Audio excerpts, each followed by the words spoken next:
I'm in Salad and I saw The Mummy Returns. It is directed by Steven Sommers. I've done a couple other reviews where he directed the movies, G.I. Joe and The Mummy. I've done those reviews if you haven't seen them. So if you haven't seen this movie, I will spoil it for you. Here's major spoiler number one. The Rock's in it. The movie starts, we're seeing The Rock. The Scorpion King. Who is the Scorpion King? Why is he so feared? Well, he's so feared because even though he's being chased out into the desert and he's walking alone after a bunch of his men and a bunch of other dudes die off, he's the only one living. He's like, oh man, I just want to avenge my enemies, man. I just want to make sure my enemies pay. And he prays to Anubis, I believe is the name. Anubis is like, yo, I'm gonna give you some powers, but you're gonna work for me after that. I like the cool dog, hyena, soldier things that Anubis gives the Scorpion King to overrun a bunch of these cities, and then he's taken. He got took by Anubis. Maybe he's gonna have a new bus journey. See, that joke works because there's a bus later on in this movie, but I'll get to that scene just a little bit. Now we're following 10 years after The Mummy. The Mummy took place in 1923. This movie takes place in 1933. We see Alex is a child, but he's a boy child, not an infant child. We also have Evelyn. She's pretty cool. And we also have Rick as well. They're having a grand old time. Alex is pretty smart, okay? He goes to the British Museum every chance he get. That's how you know he's smart. Of course, they go do some more tomb raiding. They go more exploring. They find a bracelet that a bunch of these guys are coming to get from them. Man, I just feel like this movie is just kind of the same as the first one. And I'll tell you why I think this. It's because there is a moment where we have the bracelet, right? And the bracelet is providing the path for everyone to go to this place so they can defeat the Scorpion King. They gotta raise some dudes from the dead. There's a Book of the Dead situation, kind of like the last movie. There's a lot of fighting and stuff, just like the last movie, about bunch of sword work. I like the kid. I like how smart he is. He's like, yeah, I'm big old smart. I'm getting a double-decker bus because, looks like a special hymn that was a recital. What is that called? A practice in which a certain tune is spoketh, like a spell or something, and then all of these people just like come up. People being like undead creatures, they're kind of terrifying, honestly, but they're coming to get you. They take a double-decker bus, and this is so much like the second movie because they just say, oh man, this is like good times, this is like old times. It's like, okay, if I wanted to watch the first movie, I would watch the first movie. Okay, they're in a double-decker bus. I like the double-decker bus scene fight a lot because it does utilize both levels pretty well. You got these weird creatures on the ceiling, or I guess on the roof, trying to get through the ceiling. Pow, pow, pow, trying to shoot a bunch of people, but it's like infinite ammo glitch that we're functioning on here.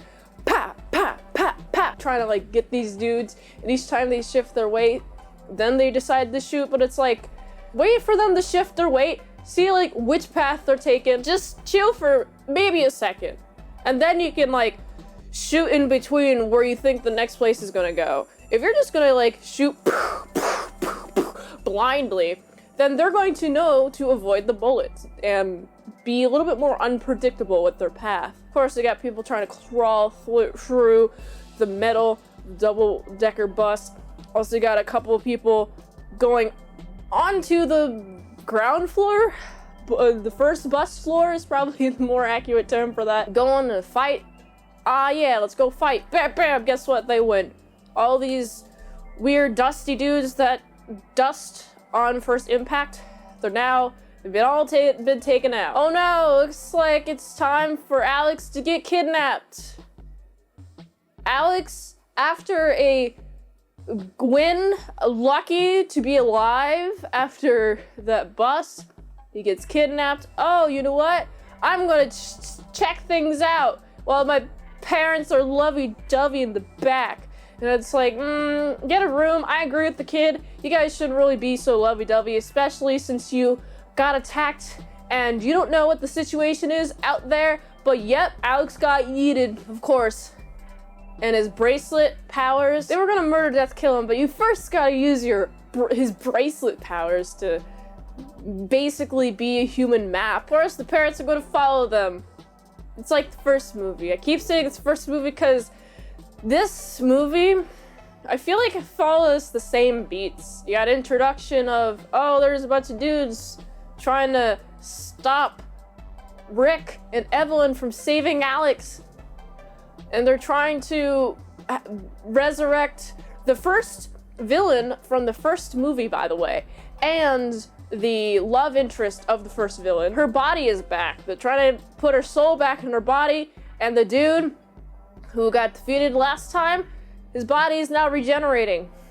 And they're trying to use his skills and power to kill off the Scorpion King. But is the Scorpion King always alive?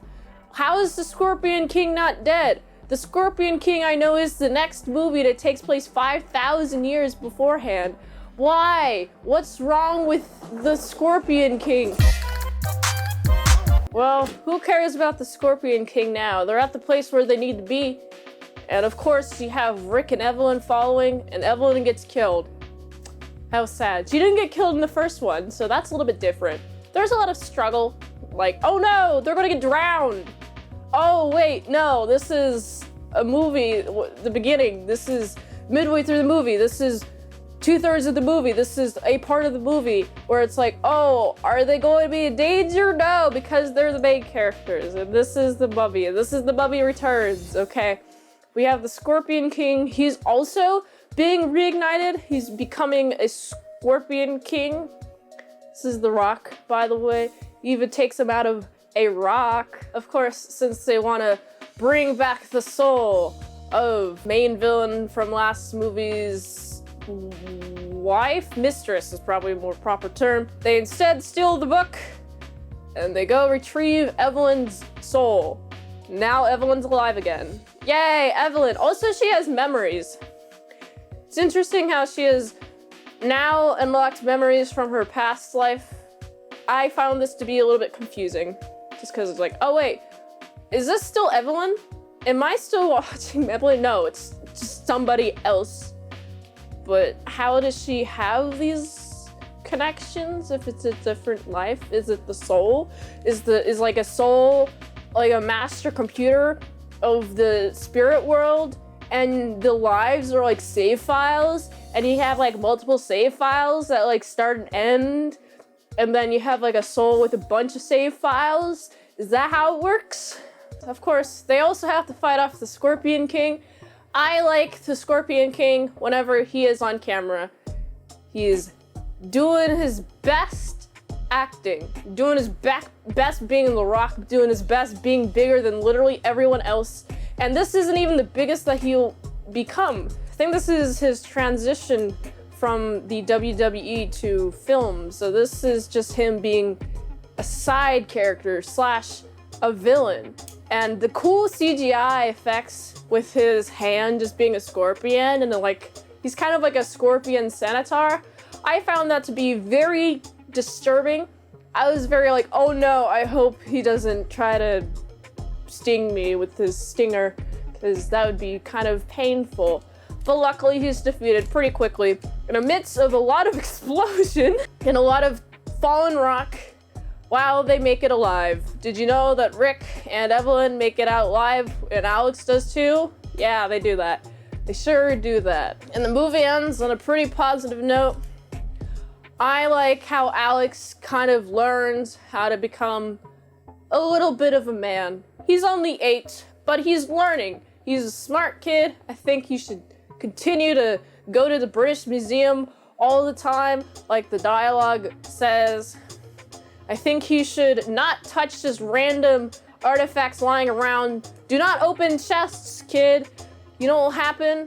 Well, that bracelet in that chest will just attach to your arm, and then you cannot take it off of you. And it will kill you within 7 days, and you have to get to a specific pyramid within those 7 days in order for you to not die. You know what's interesting? That this bracelet works on the light system, meaning, oh, as long as there's some darkness or some shadow on the pyramid, then it's okay.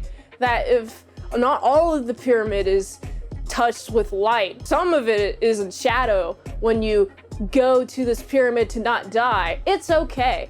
I found that to be a little bit weird. I found that, well, okay, it's already sunset.